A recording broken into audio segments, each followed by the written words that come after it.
राजा की कथा से आप बड़े परिचित हैं और एक बड़ा प्रसिद्ध शब्द प्रचलित है, लेकिन उसके अर्थ पर कभी कभी लोगों का ध्यान नहीं जाता। एक शब्द है बलिदान, लेकिन उस बलिदान शब्द की जो गहराई है उसको भूल करके लोग केवल बलिदान को बाहरी अर्थ में ही ले लेते हैं। बलिदान शब्द का अर्थ है बलि के द्वारा दिया गया दान। तो इसका अभिप्राय है कि बलिदान का अभिप्राय कि किसी पशु का वध कर देना है, कि ये तो बड़ा ही तमोमय अर्थ है, ये तो बड़ा बहिरंग अर्थ, कि ये तो बड़ा सरल है बलिदान कर देना। किसी पशु को खरीद लिया व्यक्ति ने और उसके सिर को काट दिया और ये कह दे कि हमने तो बलिदान किया। लेकिन क्या बलिदान यही है क्या?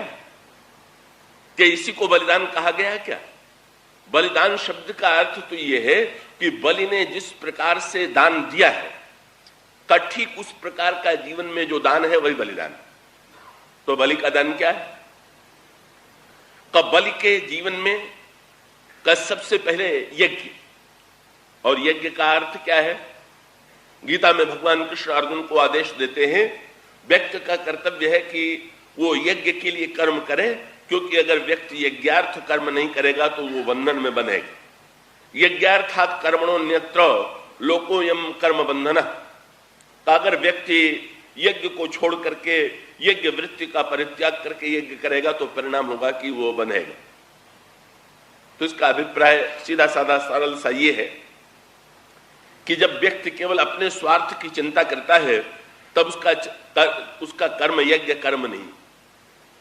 और जब व्यक्ति के अंतःकरण में आहुति देने की, जब आप वैसे यज्ञ का अर्थ क्या हुआ कि अग्निकुंड में जिस समय आहुति देते हैं, स्वाहा और मंत्र का उच्चारण करते हुए यज्ञ कुंड में आहुति देते हैं, तब कहते हैं यज्ञ हो रहा। तो यज्ञ का अभिप्राय क्या? आहुति देना। कैसी प्रकार से जैसे अग्नि में अन्न की आहुति दी जाती है, कब उसी प्रकार से जिस समय लोक कल्याण के लिए हम आहुति देते हैं, अपना स्वाहा के रूप में समर्पित करते हैं, अपने धन का, अपनी वस्तुओं का, अपने ज्ञान का, तब ये मानो यज्ञ कर्म है। और यज्ञ कर्म का सीधा सा तात्पर्य यह है, जो कर्म संसार के का उपकार के लिए किया जाए, लोकोपकार के लिए किया जाए, का वही कर्म यज्ञ कर्म है। यही का बलि के जीवन में दिखाई दे रहा है। बलि ने सारे विश्व पर अधिकार कर लिया, पर सारे विश्व को अधिकार कर लेना ये तो उसके केवल बल का परिचायक है, उसमें सामर्थ्य थी, उसने दूसरों को जीत लिया, सारे संसार के धन पर अधिकार कर लिया। पर नहीं का उसके बाद बल के मन में उसे दे देने की इच्छा आई, दान की इच्छा उत्पन्न हुई। तो देखिए, भक्ति का जन्म जो है यहीं से होगा। अगर हम भक्ति को पाना चाहते हैं, भक्ति गंगा को प्रगटाना चाहते हैं, तो हमें सबसे पहले अपने कर्तव्य कर्म का पालन करना होगा। रामचरितमानस में आता है, लक्ष्मण जी ने जब दंडकारण्य में भगवान राम से पूछा, आपके चरणों की भक्ति कैसे प्राप्त हो, तो भगवान श्री राघवेंद्र ने कहा कि सबसे पहले व्यक्ति का कर्तव्य है कि वो अपने कर्तव्य कर्म का पालन करे। वहां पर शब्द ये है, भगवान कहते हैं, प्रथम ही विप्र चरण अति प्रीति और निज निज धर्म निरत श्रुति रीति, तेहि कर फल पुनि विषय विरागा और तब मम चरण उपज अनुरागा, श्रवणादिक नव भगत दृढ़ाही मम लीला रति अति मनमाही।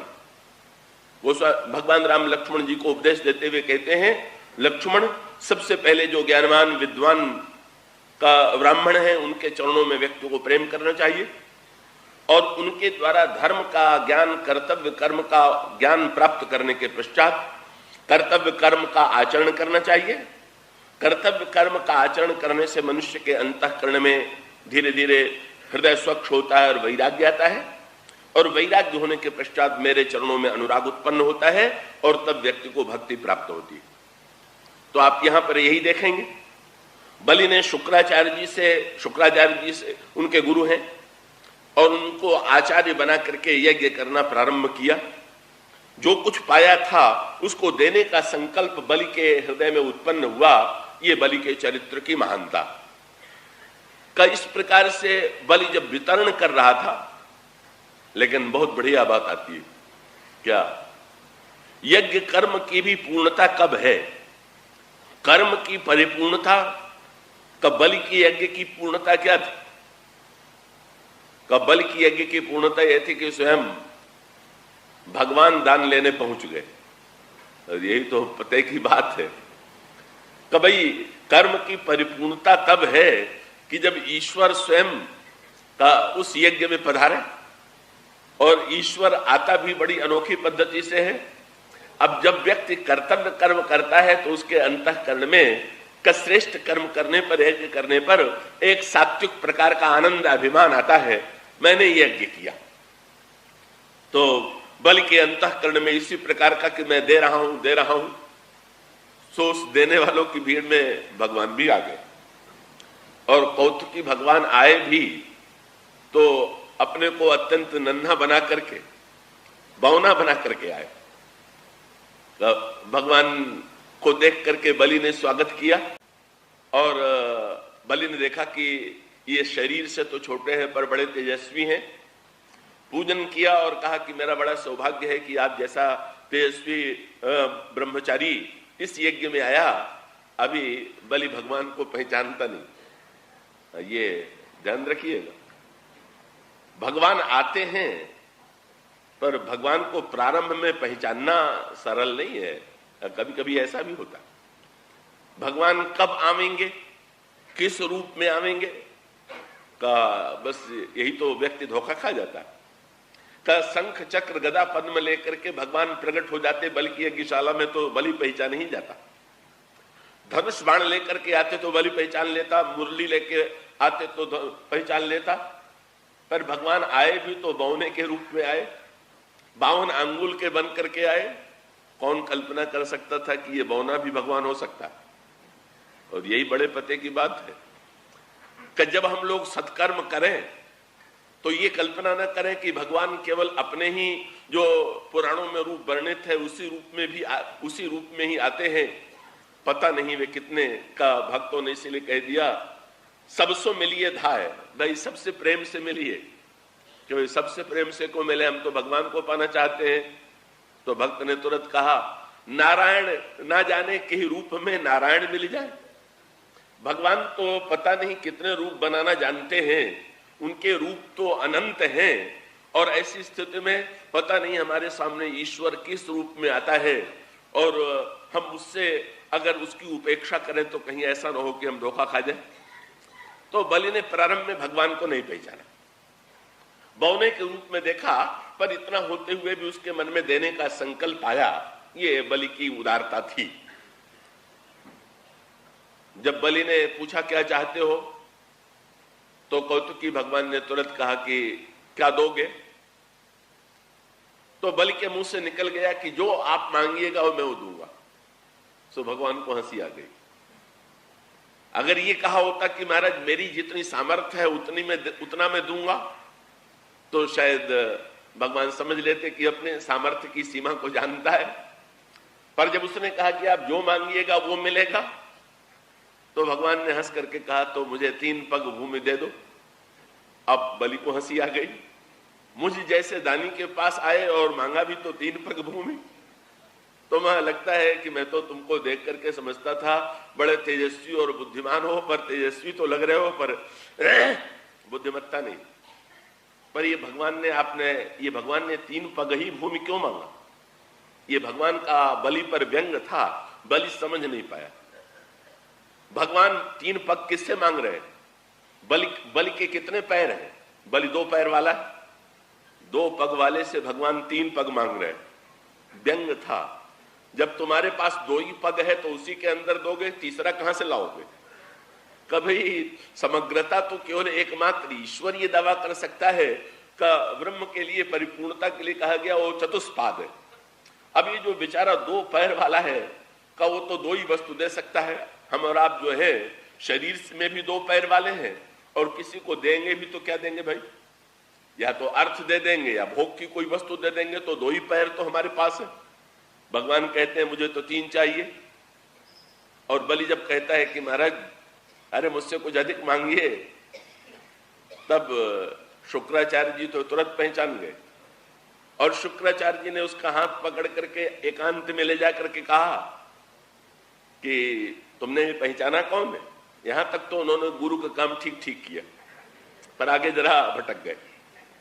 तो बलि ने कहा कि ये तो कोई ब्रह्मचारी लगते हैं। बोले नहीं, ये स्वयं भगवान आए हुए हैं और तुम्हारा सारा सर्वस्व छीन लेने के लिए आए हुए हैं, सब ले लेंगे, इसलिए तुम लौटो और कह दो हम नहीं देंगे आपको। बस यही गुरु अधूरा सिद्ध हो गया। भगवान की पहचान करा देना ये तो गुरु का काम है, जो शिष्य नहीं पहचानता था। लेकिन तो पहचानने के बाद फिर गुरु का कर्तव्य तो यह है कि ईश्वर की पहचान ही न करावे, अपितु ईश्वर के प्रति शिष्य के मन में समर्पण की प्रेरणा भी उत्पन्न करे। पर शिष्य के धन से उनकी इतनी ममता हो गई थी कि उनको लगा कि ये सब दे देगा तो इसके पास क्या रहेगा, और इसके पास कुछ नहीं रहेगा तो मेरी सेवा पूजा क्या करेगा। का बेचारों को लगता है अपनी चिंता हो गई और शिष्य के समृद्धि को बचाने की चिंता हो गई, इसलिए उन्होंने कह दिया नहीं कर दो। लेकिन यहां शिष्य बाजी ले गया, तभी तो आगे चल करके वो धन्य हुआ। उसने कहा कि महाराज मैं तो इनको साधारण ब्रह्मचारी समझता था, पर आपने तो कह दिया कि साक्षात भगवान है, और महाराज जब भगवान ही लेने आए हैं तो फिर मैं नहीं करूं, ये तो कैसे संभव। और बलि ने कहा महाराज क्या भगवान लेना चाहेंगे तो ये तो उनकी कृपा है कि वो मांग करके लेने आए, वो तो चाहे छीन भी सकते हैं। तो कोई छीनने की शक्ति वाला अगर दान लेने वाला बन करके मांगने के लिए आया है तो मुझे तो गौरव दिया है कि मैं दाता बन जाऊं, इसलिए अब तो मैं जरूर दूंगा। बलि को शुक्राचार्य जी को क्रोध आ गया। अंत में उसका दंड भी उनको मिला का भगवान ने, उन्होंने जब लौट करके बलि ने कहा कि महाराज संकल्प बोलिए, का उस समय शुक्राचार्य जी जल का जो पात्र था उसमें घुस गए। प्राचीन परंपरा ये थी, अभी कर्मकांड में ये विधि है कि दान देने के पहले यजमान संकल्प बोलता है और उसके हाथ में कुश दे करके, अक्षत दे करके और दक्षिणा आदि रख करके और फिर उसमें जल डालते हैं और तब वो संकल्प बोलता है। तो उस जल के उस पात्र में जहां से जल गिरने का छिद्र बना हुआ था, शुक्राचार्य जी घुस के बैठ गए कि जल नहीं गिरेगा तो संकल्प बोले ही नहीं जाएगा। वे भूल गए कि जब जीव का संकल्प चलेगा कि भगवान का संकल्प चलेगा। जब भगवान ही, ये जीव अगर ये सोचे कि मेरा संकल्प, मैं भगवान के संकल्प को किसी तरह बदल सकता हूं, तो ये मानो सबसे बड़ी भ्रांति उसकी है। कई इस समय शुक्राचार्य जी इसी भ्रांति में पड़ गए, मैं ईश्वर का संकल्प रोक दूंगा। तो जिस समय जल नहीं गिरा तो भगवान ने बलि के हाथ में जो कुश दिया था वही कुश जो है उठा लिया, और उठा करके उन्होंने कहा कि जल नहीं गिर रहा है तो छिद्र को जरा साफ कर दें, तभी तो जल नहीं गिर रहा। ये छिद्र से जल गिरना चाहिए तो सार्थकता थी, पर छिद्र बंद हो गया है। उसको भगवान ने तुरंत जब कुश डाला तो शुक्राचार्य जी के नेत्र में वो लगा और एक आंख उनकी फूट गई। ये भगवान का शुक्राचार्य पर व्यंग था। आंखें दो, एक फोड़ दी। और रामायण में ये लिखा हुआ है कि जो केवल बाहर ही दो आंखें नहीं होती, भीतर भी दो आंखें होती हैं। और वो दोनों आंखें कौन है? ज्ञान विराग नयन उर्गारी। एक आंख ज्ञान की और दूसरी वैराग्य। भगवान ने एक आंख फोड़ दिया, एक आंख छोड़ दिया। क्यों? भगवान का व्यंग्य था कि तुम्हारी ज्ञान वाली आंख तो बिल्कुल ठीक है क्योंकि तुमने मुझे पहचान लिया, पर वैराग्य वाली आंख तुम्हारी बिल्कुल खराब है क्योंकि तुम अपने चेले को रोक रहे हो देने से, इसलिए इसको तो फोड़ ही देना ठीक है। तुम वैराग्य शून्य ज्ञानी हो कि जब तक मनुष्य के जीवन में केवल ज्ञान ही ज्ञान हो और ज्ञान के साथ साथ वैराग्य न हो तो उसके ज्ञान की कोई सार्थकता नहीं है। इसलिए शुक्राचार्य जी सब कुछ जानने के पश्चात भी बेचारे एकाक्ष हो गए। और उसके पश्चात फिर जब भगवान ने संकल्प बोल करके उसके पश्चात कहा मैं नापूंगा, तो नापते समय बामन से विराट बन गए। भाई भगवान तो रणोरणियान महतो महियान, सबसे छोटा भी ईश्वर है और सबसे बड़ा भी ईश्वर है। कबल की यज्ञशाला में ईश्वर अपने रूपों का साक्षात्कार करा रहा है। सर्वरूपता का साक्षात पहले बौना बन के कराया, छोटा बन करके कराया, और उसके पश्चात भगवान ने अपना विराट रूप प्रकट किया, 2 पग में सारे ब्रह्मांड को नाप लिया। सारे दैत्य तो अस्त्र लेकर के मारने दौड़े। कितना बड़ा ये छलिया आ गया है का 3 पग छोटा बन करके मांगा और नाप रहा है तो बड़ा बन के नाप रहा है कि इसको तो छीन लेना चाहिए। पर बलि बुद्धिमान था, बलि ने कहा कि तुम लोग इस प्रकार की चेष्टा न करो। का बलि ने कहा भगवान का संकल्प। और उसका अभिप्राय क्या है? जब व्यक्ति कर्म करता है तो प्रारंभ में हमारे आपके जीवन में अपना संकल्प होता है, और धीरे धीरे आगे चल करके जब हम भक्ति की दिशा में बढ़ेंगे तो उपाय क्या? जो जो अपना संकल्प कम होने लगे और अपने संकल्प के स्थान पर जब तक हम भगवान से अगर कहते भी हैं तो अपनी इच्छा पूरी करने के लिए कहते हैं, तब तक सच्ची भक्ति का उदय नहीं हो। जब हम अंत में भगवान से ये कहें, हम भगवान से कहें कि आपका संकल्प पूरा हो, आपको जो अच्छा लगे, आपको जो प्रिय लगे, यही विधि प्रभु प्रसन्न मन होई, करुणा सागर कीजिए सोई। भगवान राम ने चित्रकूट में भरत से कहा, भरत तुम जो कहोगे वही मैं करूंगा, तुम्हारे संकल्प को पूरा करना ही मेरा व्रत है। श्री भरत जी ने कहा नहीं नहीं प्रभु, आपको जिसमें प्रसन्नता हो, आपकी प्रसन्नता में ही मेरी प्रसन्नता है, अपने संकल्प का त्याग कर देना। भगवान ने नाप लिया, और नाप ही नहीं लिया, बलि को बांध भी लिया। और जब उसी समय गंगा का जन्म होता है। अब वो कथा ये आती है कि जो ही भगवान ने नापने के लिए अपना चरण ऊपर की ओर बढ़ाया तो उनका एक चरण जो था वो ब्रह्मा के लोक में पहुंच गया। और ब्रह्मा के लोक में ब्रह्मा ने जब भगवान के चरणों को देखा कि ब्रह्मलोक में उनके चरणों का नाखून दिखाई दे रहा है, तो उनके कमंडलों में जल था, और उस कमंडल के जल में उन्होंने भगवान का चरण धो करके कमंडलों में रख लिया। यही गंगा का पहला जन्म है। और यही भक्त का जन्म भी इसी प्रकार से होता। कब? जब भगवान नाप ले। भगवान काहे को नाप रहे थे? क्या जमीन नाप रहे थे क्या? क्या भगवान नापा तो उस वस्तु को जाता है जो नापा हुआ न हो? भगवान की तो सारी वस्तु न भी न पाई। वे क्या नाप रहे थे? वे नाप रहे थे बलि ने जो दातापन का अभी अहंकार सात्विक स्वीकार कर लिया था, उसके अहंकार को नाप करके अहंकार की क्षुद्रता बताना चाहते थे। अहंकारी सात्विक अहंकारी भी व्यक्ति अपने को बड़ा पुण्यात्मा मान लेता है, पर भगवान चाहते ये हैं उस पर कृपा करके, ये उनकी कृपा है कि वो बता दें कि नहीं नहीं, तुम अपने को जितना बड़ा माने बैठे हो, तुम उतने बड़े नहीं हो, तुम छोटे हो, तुम देखो पहचानो तुम कितना अपने को बड़ा मान बैठे थे। तो भगवान तो बलि का अहंकार नाप लेते हैं। और जब अहंकार जीवन में नप जाए तब पहले सत्कर्म का सात्विक अभिमान आता है, और सत्कर्म का सात्विक अभिमान आने के पश्चात जब भगवान स्वयं जीव का अहंकार, बलि का अहंकार नाप लेते हैं, और नाप लेने के पश्चात ब्रह्मा के कमंडल में, ये ब्रह्मा जो है ये कर्म और विचार के देवता हैं, और इनके कमंडल में जो जल भरा हुआ है, देखिए केवल भगवान के चरण से भी गंगा नहीं बन जाएंगी, और केवल कमंडल से भी गंगा नहीं बन जाएंगी। कमंडल भी न जाने कब से था, और भगवान के चरण तो अनादि है ही है, लेकिन गंगा का प्रादुर्भाव कब हुआ, गंगा का जन्म कब हुआ? जब कमंडल के जल से भगवान के चरण धोए गए। यही हमारे आपके जीवन में है क्या?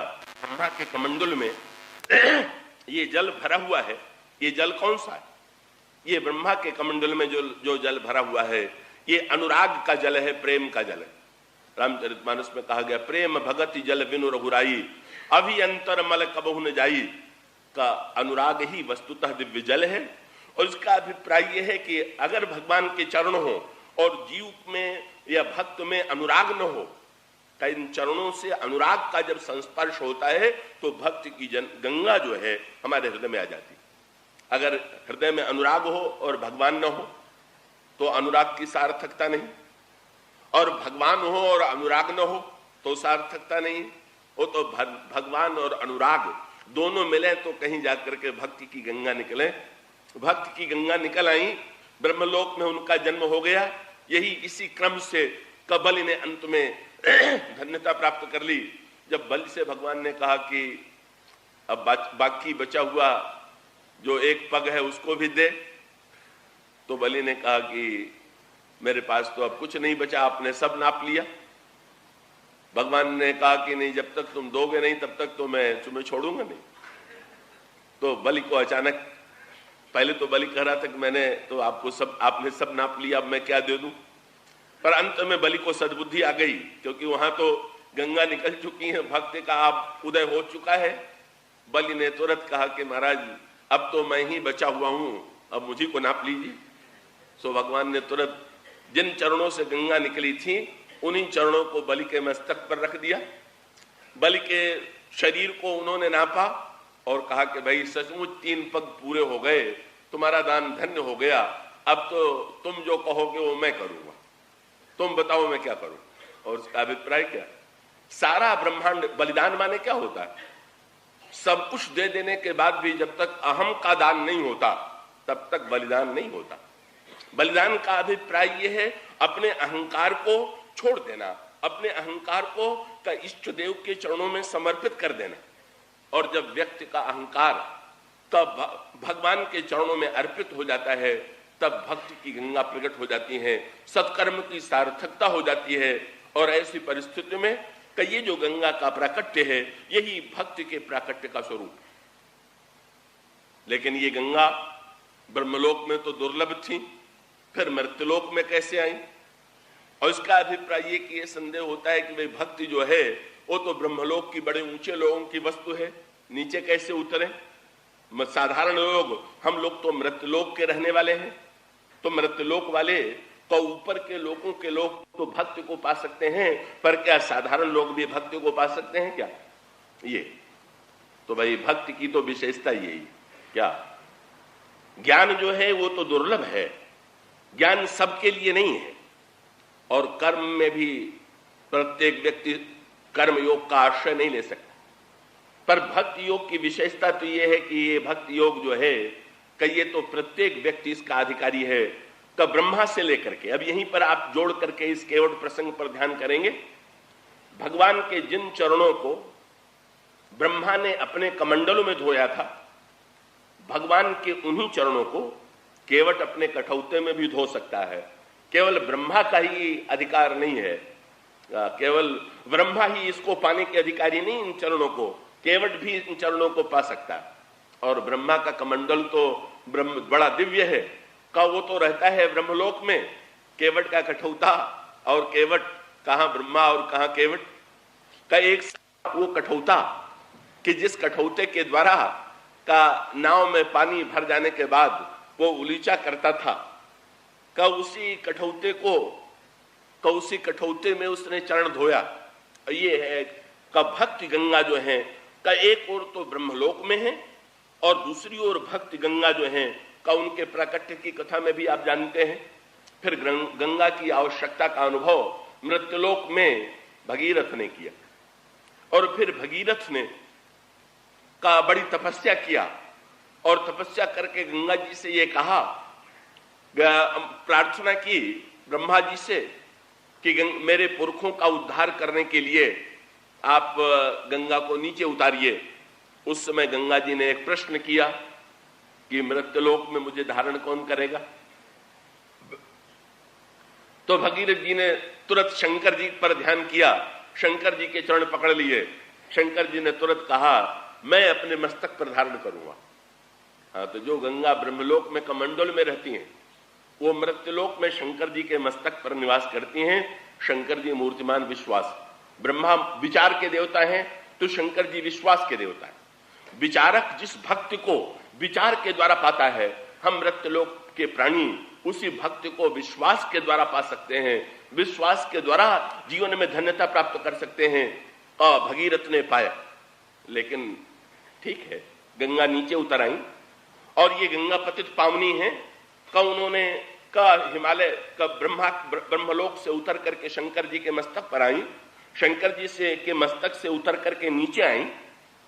ये उनकी दया है, यही करुणा, ऊपर से नीचे की ओर आना का जीव बहुधा चेष्टा करता है, ठीक ही है नीचे से ऊपर जाने की, लेकिन दोनों ही बात है।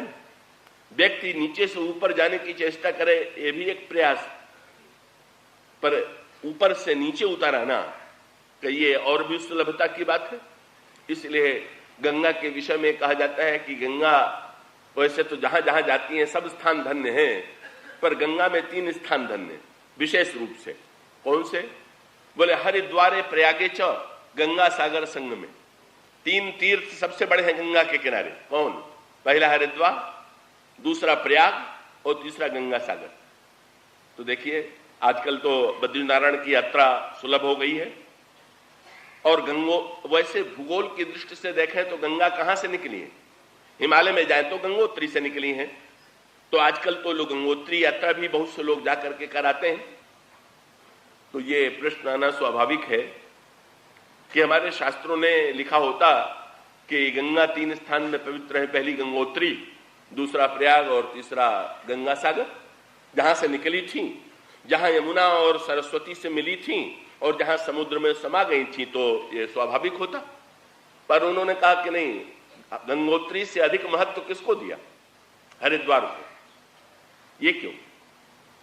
कि भाई गंगा से भक्ति की तुलना की गई नहीं। और गंगोत्री और हरिद्वार में क्या अंतर है? गंगोत्री में गंगा को पाने के लिए व्यक्ति को पहाड़ की चढ़ाई ऊपर चढ़ करके तब गंगोत्री पहुंचना पड़ता है। और हरिद्वार, बोले हरिद्वार की विशेषता यह है कि वहां गंगा को पाने के लिए ऊपर नहीं चढ़ना है, अपितु गंगा को उतर करके हमें दर्शन देना है। तो भक्त कहता है कि भक्ति की पराकाष्ठा यह है कि अगर गंगोत्री तक चढ़ना पड़े और ऊंचाई पर चढ़ के भक्ति की प्राप्ति हो तो वो भक्ति सबको सुलभ नहीं होगी। लेकिन अगर गंगा स्वयं नीचे उतर आवे तो उसका परिणाम होगा कि गंगा की प्राप्ति सबको सुलभ हो जाएगी। तो गंगा जो है कि गंगा नीचे उतरती है हरिद्वार में सबसे पहले, इसलिए हरिद्वार को महत्व है। और भक्ति की भी विशेषता यह है कि गंगा भक्ति जो है जितनी सुलभ होती जाए, जितनी सरल होती जाए, ब्रह्मा को प्राप्त हो, शंकर जी को प्राप्त हो, संसार के केवल ब्रह्मा और शंकर जी ही भक्ति न कर सके, अब संसार का प्रत्येक व्यक्ति भक्ति को प्राप्त करके धन्य हो सके, भक्त के द्वारा हमारा जीवन पवित्र हो सके, तब हमारे जीवन में भक्ति की समझ में आए। तो ये जो भक्ति है वही गंगा। और ये भगवान राम इस समय कहां खड़े हैं? केवट कहां खड़ा है? केवट तो गंगा के किनारे, बस इसने स्थान बहुत बढ़िया चुना। केवट यमुना के किनारे नहीं बैठे, केवट सरस्वती जी को ढूंढने के लिए नहीं गया, केवट तो गंगा के किनारे पर बैठ गया। और बैठ भी गया तो कितनी बढ़िया बात। अयोध्या भी भगवान का दर्शन करने नहीं गया। बोले नहीं महाराज, आप ही दर्शन देने चले आओ तो ठीक है, भला अयोध्या के राजमहल में हम जैसे केवटों का प्रवेश कहां पर?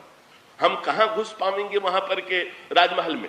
अयोध्या में तो ईश्वर ऐसा जान पड़ता है कि जैसे ईश्वर दुर्लभ है, अयोध्या में ऐसा जान पड़ता है कि ईश्वर को पाने के लिए जब राजमहल में प्रवेश मिले तब कहीं ईश्वर की प्राप्ति होगी। केवट का प्रसंग क्या है? केवट को भगवान की प्राप्ति कहां पर हुई? केवट को भगवान की प्राप्ति, केवट भगवान को पाने के लिए अयोध्या नहीं गया, अपितु भगवान ही केवट को दर्शन देने के लिए गंगा के किनारे तक चले आए। और इसीलिए तो केवट इतना निश्चिंत था, बड़ा अनोखा केवट था। आगे चल करके ये बात आती है कि जब केवट ने पार उतारा तो भगवान राम सोचने लगे कि केवट को क्या दें। अब केवट तो बड़ा भगवान राम की बात सुन करके ही बड़ा हंसा। जब केवट से भगवान ने कहा केवट तुम मुझे पार उतार दो, तो केवट मन ही मन हंस करके सोचने लगा, बोले महाराज आज तक ईश्वर को तो पार उतारते देखा था, पर ईश्वर उतरने के लिए जीव के पास आ गया, ये तो नई बात हो गई। ये तो सब कुछ पलट गया, और पलट गया तो आज कोई डरने की ईश्वर से आवश्यकता नहीं है। ईश्वर को अधिकांश लोग मानते भी हैं तो या तो लोभ के मारे या भय के मारे, पर ईश्वर को केवट ने माना तो लोभ के मारे माना कि भय के मारे माना। उसने कहा भय नहीं है, लक्ष्मण जी से संसार में कौन नहीं डरता, बड़े बड़े डर जाते हैं। लखन सकोप वचन जब बोले, डगमगानी मही दिग्गज डोले, ऐसे लक्ष्मण जी बोलने वाले। और वही लक्ष्मण जी खड़े हैं बगल में। लक्ष्मण जी साक्षात काल के रूप हैं, पर केवट निर्भय कितना है, भय के मारे ईश्वर को मानने वाले बहुत, पर केवट जो है वो तो बिल्कुल कह देता है बरु तीर मार ही लखन पे, बोले चाहे बहुत करेंगे तो बाण चला देंगे, पर मैं अपनी बात पर दृढ़ हूं, भय भी नहीं और लोभ भी लेश नहीं। कह दिया कि आपको ये चिंता न हो कि जब ये पार उतारने के पहले इतनी झंझट कर रहा है तो उतारने के बाद कितनी मांग करेगा और क्या झंझट करेगा। तो मैं विश्वास आपको दिला देना चाहता हूं कि बाद में मैं आपसे रंच मात्र कोई हट नहीं करूंगा, कुछ भी न नाथ उतराई चाहो, भय और लोभ से मुक्त। केवट भगवान श्री राघवेंद्र से आज जो केवट चाहता है, केवट और भगवान राम का प्रसंग क्या है, केवट ने किस तरह से भगवान को दुर्लभ से सुलभ बनाया। अयोध्या से चल करके जो भगवान आए, केवट ने कहा नहीं महाराज, जब तक ब्रह्मा के कमंडलों में गंगा रहेंगी तब तक। और केवट ने साथ साथ, केवट का उद्देश्य क्या था, केवट ने कहा कि महाराज मैं तो नई गंगा बनाऊंगा और कठौते में नई गंगा बनाऊंगा। भगवान ने कहा गंगा तो सामने बह रही है। सो केवट ने कह दिया कि महाराज, भगवान कहने लगे भाई बड़ी देर हो रही है, जल्दी से पार उतार दो। तो केवट ने भगवान राम से पूछ दिया कि महाराज आप तो मर्यादा पुरुषोत्तम है, ये बताइए जो पहले से खड़े हैं पहले उन यात्रियों को पार उतारें कि पहले आपको उतार दें। तो भगवान ने कहा कि भाई जो पहले से आए हुए हैं उनको पहले पार उतारो। तो केवट ने भगवान को दिखाया, बोले ये देख लीजिए हमारे सारे पुरखे जो हैं पार उतरने के लिए खड़े हैं, बेचारे पार नहीं उतर पाए। और भगीरथ ने अपने पुरखों का उद्धार करने के लिए गंगा को धरित्री पर बुलाया था, पर उन्होंने तो तपस्या की थी। महाराज तपस्या करना भी हमारे बस में नहीं, हमारे साधना करना तो हमारे बस में नहीं है, लेकिन जब तक इन पुरखों को उद्धार करने वाली नई गंगा की सृष्टि में नहीं कर दूंगा और इनको नहीं उतार दूंगा। और वो समझी ने लिखा, उसने ठीक यही पालन किया, पहले के यात्रियों को पार किया और बाद में भगवान को पार उतारा। लिखा है पद पखार जल पान करी, आप सहित परिवार। फिर किसको पार किया, बोले पितर पार करी, पहले पितरों को पार किया और फिर पितर पार कर प्रभु ही पुण्य मुदित गए उलय पार। पितरों को पार करने के पश्चात फिर भगवान को का पार उतार दिया। ये जो केवट का प्रसंग है, ये वस्तुतः गंगा के किनारे भक्ति की कितनी सुलभता है। भक्त के द्वारा प्रत्येक व्यक्ति का जो सबसे छोटा है, जो बिल्कुल अपढ़ है, का वो व्यक्ति भी कैसे भगवान को सरलता से पा सकता है। कैसे भगवान उस अटपटी भाषा में भी, वो तो स्तुति वेदों में नहीं कर सकता था, वेद नहीं पढ़ा हुआ था। उसने तो भगवान से कह भी दिया महाराज आप तो पार चले जाएंगे, लेकिन मेरी नाव को अगर आपने तार दिया तो हम क्या करेंगे। केवट की जात कछु वेद न पढ़ाई हो, कोई वेद पढ़ा करके तो हम अपनी जीविका चला नहीं सकते, हम तो केवट हैं। तो ऐसी परिस्थिति में का ये सरल से सरल एक ऐसा अपढ़ केवट जिसको बोलना भी नहीं आता, जो भाषा का भी पंडित नहीं है, का वो भी ईश्वर को प्राप्त करके गंगा के किनारे किस तरह से ईश्वर की इस दिव्य भक्ति की गंगा को प्रकट करता है। यही इस केवट प्रसंग का मूल उद्देश्य है। का यही प्रसंग हम कल से प्रारंभ करेंगे। आज श्री राम किंकर प्रभु